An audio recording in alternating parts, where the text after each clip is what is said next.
Bien-aimés dans le Seigneur, dans ce passage, c'est un appel de Dieu.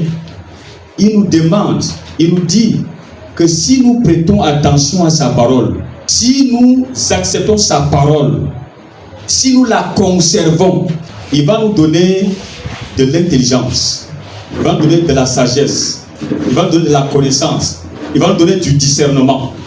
Et la sagesse, le discernement, la connaissance, l'intelligence, bien-aimés, vont nous amener à être des hommes fidèles, justes, droits, honnêtes, loyaux, intègres. Donc, il dit de sa bouche sorte la sagesse. Parce que la sagesse, la connaissance, l'intelligence, le discernement, ce sont des mots de la même famille, mais tout ça, en un mot, il s'agit de sa parole. Amen. Mais qui peut se manifester en nous sous forme de l'intelligence, sous forme de connaissance, sous forme de sagesse, sous forme de discernement. Amen. Alléluia. Amen. Donc, en un mot, bien aimé, Dieu dit, n'est-ce pas, que nous devons accepter sa parole et nous devons la garder. Mais ce qui retient à mon attention, bien aimé, c'est qu'il y a du travail à faire. Lisez un peu le verset 4.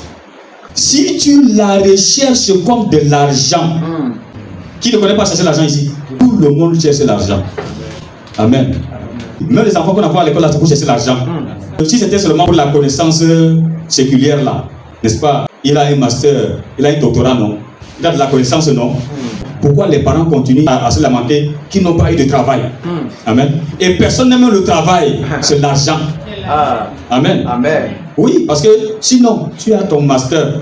Si c'est le travail que tu cherches là, ramasse les enfants du quartier, tu leur fais des répétitions gratuitement. Amen. C'est l'argent. Amen. Amen. Amen. Tu pars le matin à 7h30, tu rentres à 15h30. Tout ça là, le temps là, c'est chercher l'argent. Tu rentres pendant que les gens marchent partout là, et tu te bloques. Tu ne joues pas en train de lire. Amen. Alléluia. Et maintenant que tu as déjà eu le travail, tu travailles 8 heures de temps par jour, parce qu'on dit de 7h30 à 15h30. 8 heures de temps par jour.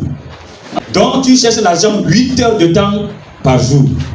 Pour celui qui est à la fonction publique. Ceux qui sont dans les privés dépassent. Alléluia. Tout ça là, c'est pour chercher de l'argent. Ceux qui sont dans les privés ont même des aides supplémentaires. Ils travaillent même le week-end pour chercher de l'argent. Et laissons même ça. Ceux dont le travail est de chercher directement l'argent, ceux qui font dans le commerce. Vous cherchez l'argent comment? Qui fait le commerce ici? Tu vends quoi? Tu fais le restaurant. Amen.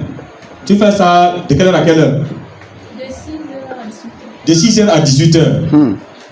Est-ce que tu travailles pas la nuit souvent pour préparer le lendemain? Voilà, elle commence à 4h.